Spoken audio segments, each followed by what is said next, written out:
পুরুষ দেখিলে ঘোমটা দিয়ে লুকিয়েছে তো গাছের আড়ালে।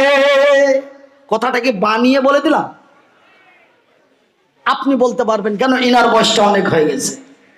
আগেকার মায়েরা সব, আগেকার বোনেরা সব, আগেকার ভাবিরা সব এমন পুরুষ দেখিলে ঘোমটা দিয়ে লুকিয়ে যেত গাছের আড়ালে, এমন গাছের আড়ালে। এখনকার মেয়েরা সব, এখনকার বোনেরা সব এমন পুরুষ দেখিলে ধাক্কা দিয়ে রাস্তায় চলে, আখেরি জামানায় এসেছে। সেদিন বারুইপুর দিয়ে পার হচ্ছি, চম্পাহাটি যাব না এই আপনার কি বলে এই জয়নগর।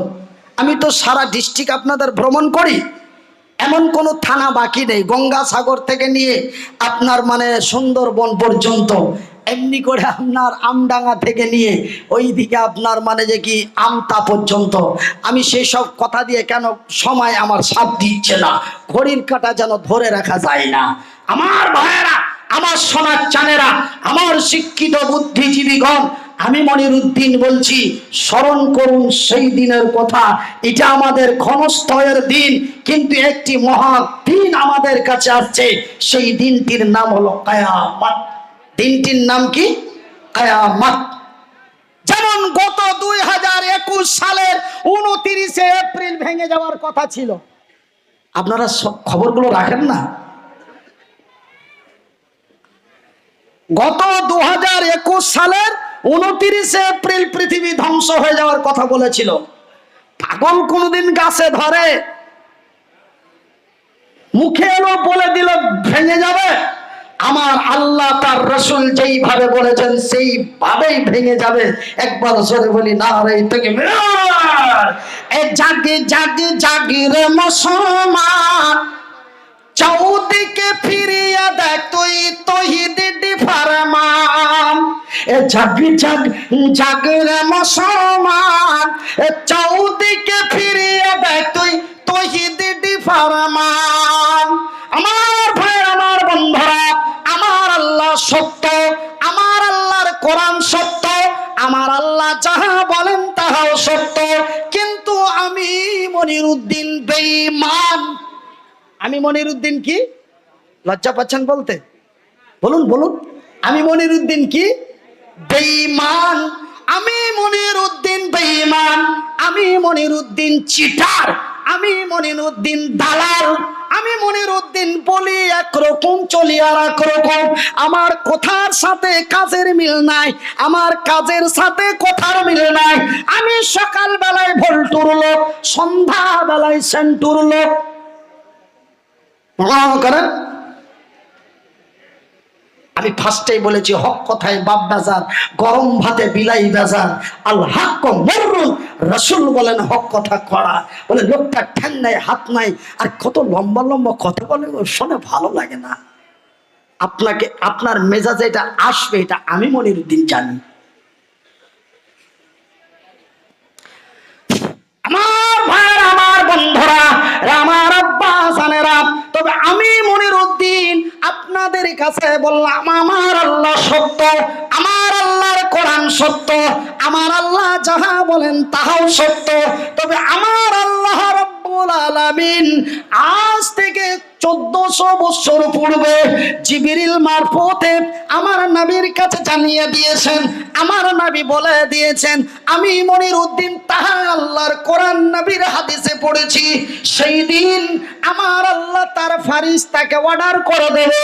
সেই ফারিস্তাটির নাম কি রে? সেই ফারিস্তাটির নাম হলো ইসরাফিল। আমার আল্লাহ বলেন, রে ইসরাফিল, আমি আল্লাহ যাহা বলি তাহাই করি, বিশ্বকে বলেছি ভেঙে দেব। আজকে তুই আমার অর্ডার মোতাবিক আমার দায়িত্বটা পালন কর। এই শব্দটি যখন আমার আল্লাহ ব্যবহার করবেন, ইসরাফিল আমার আল্লাহর অর্ডার মোতাবিক সঙ্গে সঙ্গে একটি ফুঁক দিয়ে দেবে। কোন জায়গায় ফুঁক দেবে? সেই যন্ত্রটির নাম হলো সিংহা। আমি মনির উদ্দিন এতটুকুন যন্ত্রের সাহায্যে কথা বলি, প্রায় 15 কিলোমিটার দূর থেকে আওয়াজটি চলে যায়। কথা ঠিক কিনা বলুন? এমনই এক যন্ত্রের মধ্যে ইসরাফিল আল্লাহর ফেরেশতা যখনই ফুঁক দিয়ে দেবে, আমার আল্লাহ বলেন বিসমিল্লাহির রহমানির রহিম।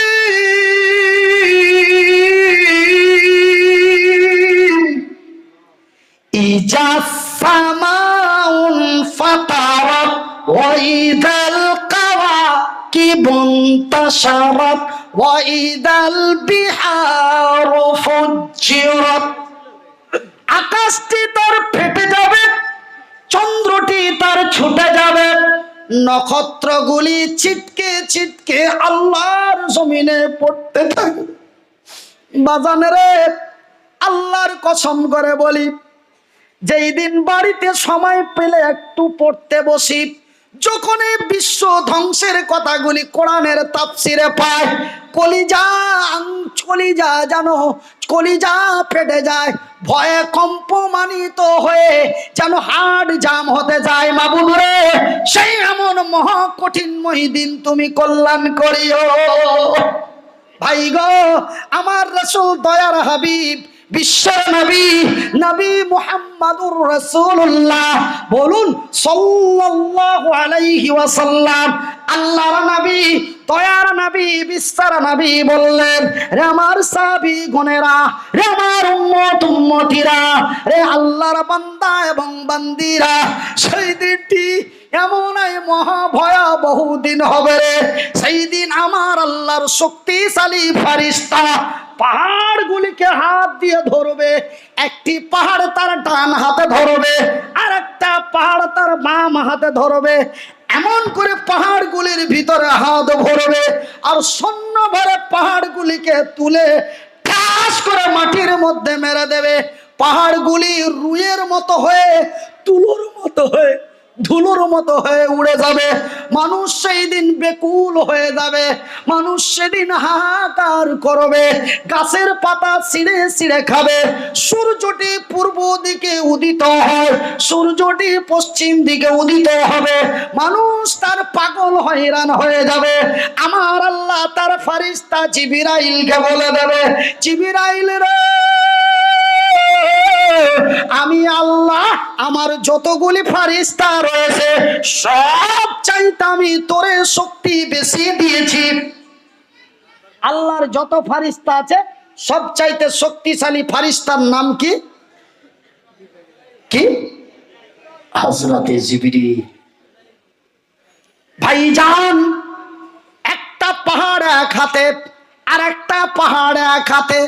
শুধু তাই নয় রে, একটা জমিনের উপরে কতগুলি পাহাড় রাখা আছে। একজন দাঁড়িয়ে বলবেন, ওনাকে এক্ষুনি আমি 5,000 টাকা দিয়ে দেবো চা খাওয়ার জন্য। এই পুরো জমিনটার উপরে কটা পাহাড় আছে একজন দাঁড়িয়ে বলতে পারবেন? বলা যাবে? তো কতগুলি পাহাড় আছে একটা জমিনের উপরে, এটা তা বলে দেওয়া সম্ভব নয়। এখনো কেউ বলতে পারেনি। আশা করি কিয়ামত তক किसी को मालूम नहीं आएगा, ये हमारे कलम से हम लिख के चला गया। ऐ मेरे भाइयों, ऐ मेरे दोस्तों, बुजुर्गों, मेरी बात थोड़ा कान खोलकर सुन लो। আমার আল্লাহ জিবরাইলকে কত শক্তি দিয়েছেন। আমার আল্লাহ বলেন বিসমিল্লাহির রহমানির রহিম।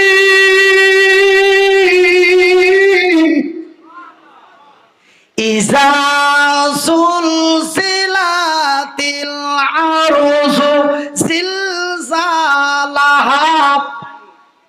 ওয়া আখরাজাতিল আরযু আসকালাহা ওয়া ক্বালাল ইনসানু মা লাহা। সেই দিন আমার আল্লাহর অর্ডার হয়ে যাবে। আমার আল্লাহর অর্ডার মোতাবেক জিব্রাইল এই জমিনটাকে এমন এক ঝটকা দেবে। ইযা যুলজিলাতিল আরযু জিলজালাহা, যখনই জমিনটাকে জমিনটা তার এমনি টালমাটাল করতে লাগবে। আজকে হিন্দু মুসলমানকে কারা লড়াচ্ছে তার নাম বলে দিচ্ছি আমি এক্ষুনি। আমার আগে যে আজিজুর হুজুর না কি নাম বলছিলেন যেন, হাওড়া বাড়ি, আরিফুল ইসলাম, উনি বলছিলেন যে মধ্যস্থলে একটা লোক আছে। মধ্যস্থলে কোনটা আছে আমি এখন আপনাদের বলে দেবো। তো আমি 2018 সালে গেছিলাম বাংলাদেশ। আমি প্রথম বাংলাদেশ দর্শন করেছি 2015 সালে। 15 সাল থেকে বাংলাদেশ যাচ্ছি, লকডাউনের কারণে 20 and 21 যেতে পারিনি। আবার 22-এ যাচ্ছি, প্রথম দর্শন করব 2022 সালের 22শে নভেম্বর। আমাকে বাংলাদেশ সরকার 1 বছরের ভিসা দিয়ে দিয়েছে, জয় বলি আলহামদুলিল্লাহ। শুধু আপনাদেরই দোয়া বাবা, আর কিছু না। আমার ভাইয়েরা, আমার আব্বাজান, সোনার চানেরা, আমার শিক্ষিত বুদ্ধিজীবীগণ, আমি মনিরউদ্দিন, আমার ডানে বামে সামনে পিছনে আমার চাইতে অনেকেই শিক্ষিত ব্যক্তিগণ বসে আছেন, কিন্তু আমাকে বলার জন্য ডেকেছেন, তার জন্যই বলছি। বলার মধ্যে যদি কোনো ত্রুটি পান, আপনাদের বিনীত অনুরোধ আমার কাছ থেকে মাইকটা সরিয়ে নেবেন। কেন আমি ভুল ভাল বলবো, সব মেনে নেবেন? কখনো না। আমার ভাইরা, আমার আব্বা জানেরা, তবে 2018 সালে আমি গেলাম বাংলাদেশ। তো আমি যশোর থেকে যাব ঢাকা। যশোর থেকে কোথায় যাব? ঢাকা। এবার ভাইজান, যশোর থেকে ঢাকা যাব, যেতে যেতে যেতে যেতে একটা নদী পথ পড়ে গেল সামনে। কি পথ পড়লো? নদী পথ। সেটা হচ্ছে কোন নদী? আপনার বঙ্গোপসাগরের শাখা, আপনাদের আমাদের পশ্চিমবঙ্গের বঙ্গোপসাগরের শাখা, সেটা হচ্ছে আপনার যমুনা সেতু, এমন বলছে। তো সেই যশোর থেকে যাব ঢাকা, তার মধ্যে একটা পানি পথ পেয়ে গেলাম। ওখানে এক লঞ্চের উপরে গাড়ি সহ চাপিয়ে দেওয়া হলো।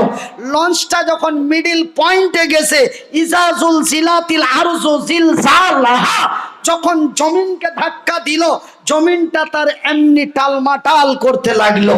ভাইজান, ঠিক ওই লঞ্চটা যখন নদীর মিডিল পয়েন্টে গেছে, ঠিক এমনি টালমাটাল করতে লেগেছে। উত্তর পূর্ব দিক থেকে এক বিশাল ঝোড়ো হাওয়া, তার সঙ্গে শুধু এমনই এমনই করে।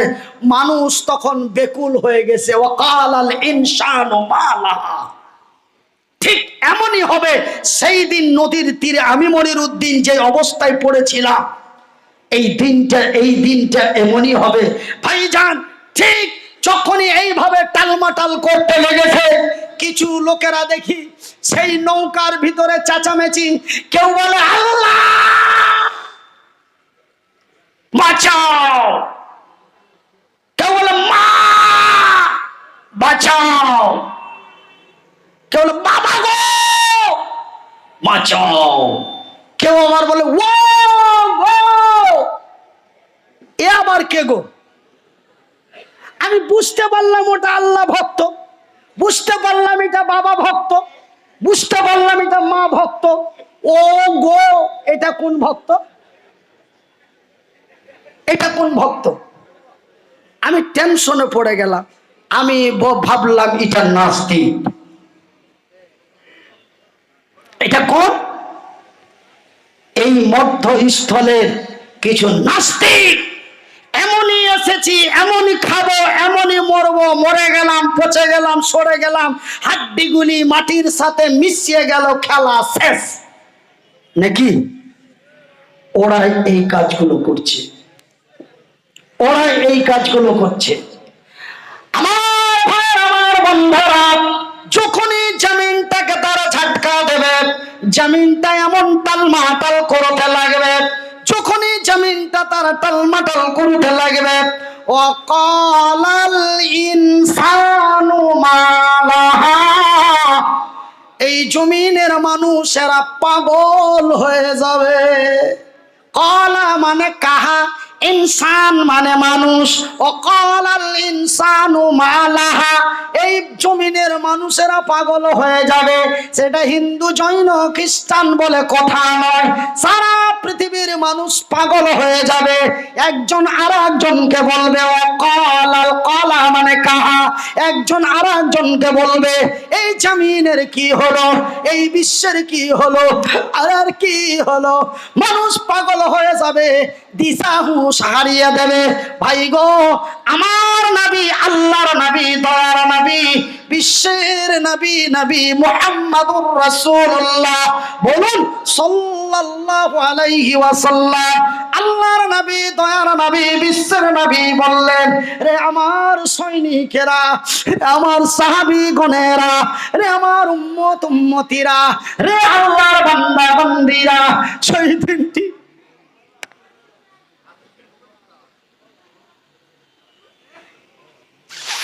এমন এক ভয়াবহ দিন হবে রে। একজন মা সন্তান প্রসবের সময় কি যন্ত্রণা পায় না? একজন নারী মা হতে গেলে তার কি যন্ত্রণা ভোগ করতে হয়। আল্লাহর জমিনে যারা মা হয়েছে এরা ছাড়া অন্য কেউ জানে না। একজন নারীকে, একজন মহিলাকে মা হতে গেলে তাকে কি কষ্ট ভোগ করতে হয়, তারে কি যন্ত্রণা ভোগ করতে হয়, আল্লাহর জমিনে যারা মা হয়েছে এরা ছাড়া অন্য কেউ জানে না। আপনারা যদি বলেন যে নারীরা জানে, নারীরা জানে যদি বহু বচন করে দেন, এটা ভুল হয়ে যাবে। কেন? আল্লাহ কতগুলি নারীকে বানিয়েছেন বাঞ্ছা, কতগুলি নারীর বিয়ে হয়নি, তবে ওরা তো জানে না বাবা। এই জন্য আমরা যদি বলি নারীরা জানে, এটা ভুল ব্যাখ্যা হয়ে যাবে। এখানে যা বলতে হবে যে যে মা হয়েছে সেই জানে, এই ছাড়া অন্য কেউ জানে না। একজন নারী মা হতে গেলে তার কি যন্ত্রণা ভোগ করতে হয়। আমার মায়ের পেট থেকে যখন আমি আল্লাহর জমিনে এসেছিলাম, সেই টাইমটি মা এত চিৎকার করে কেঁদেছিল। আমার মায়ের চিৎকারে প্রতিবেশীদের চোখে জল এসে গেছিল। দয়ার রাসূল নবী মুহাম্মদ, বিশ্বর নবী, দয়ার নবী, হাবিবুল্লাহ, আমার রাসূল বলেন, আয়েশা রে, সেই দিনটি এত ভয়াবহ দিন হবে, সেই দিনটি এত খাতারনাকময় দিন হবে। সেই দিন গর্ভবতী নারীর গর্ভ খসে যাবে, গর্ভবতী নারীর সন্তান ভূমিষ্ঠ হয়ে যাবে, গর্ভবতী নারীরা কিঞ্চিত পরিমাণ বুঝতে পারবে না। সুবহানাল্লাহ বলবেন না? একবার আস্তে বলুন, ডানে বামে বলুন, সবাই বলুন নারায়ে তাকবীর। এই ছাড়া সেই দিন পিঁপড়ে কাটার সামানও বুঝতে পারবেন আমার রাসূল বললেন। তবে সেই দিনটি কত খাতারনাকময় দিন, সেই দিনটি তবে কি ভয়াবহ দিন, যে যেই দিন আমি মায়ের পেট থেকে এসেছিলাম, মায়ের চিৎকারে প্রতিবেশীদের চোখে জল এসেছিল।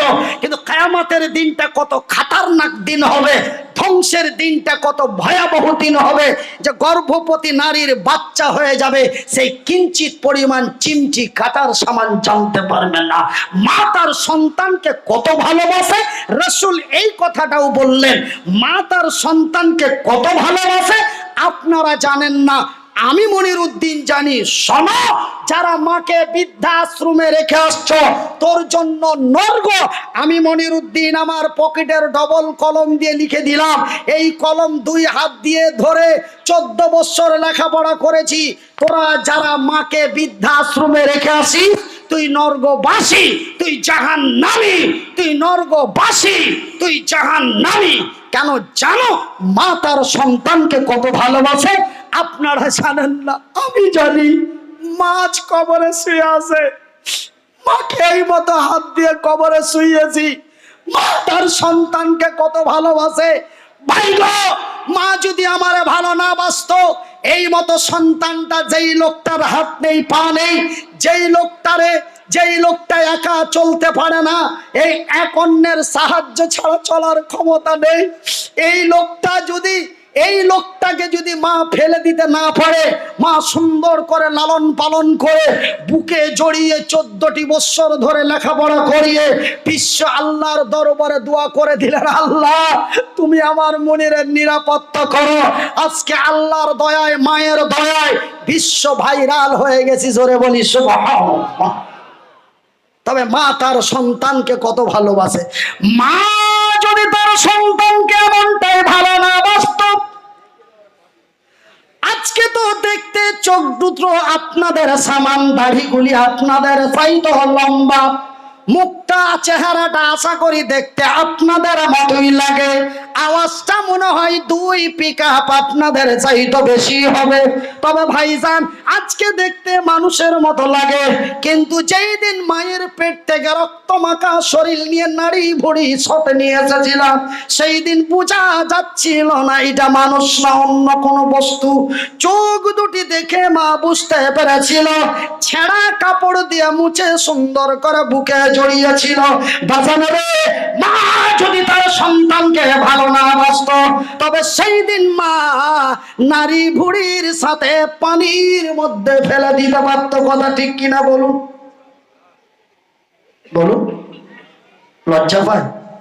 আপনারা কি মাকে বৃদ্ধাশ্রমে রাখতে চান? কারা কারা চান একটু হাত তুলে দেখি শোনা। বলে যদি রাখতে যায়, মৌলবি তোর সামনে হাত তুলবো, এত লোকের কাছে অপনিন্দা করতে চাস? আমার ভাইরা, সন্তান, মায়ের সন্তান যখন দুলনায় দুলে, দুলতে দুলতে করে যখন সন্তান কেঁদে উঠে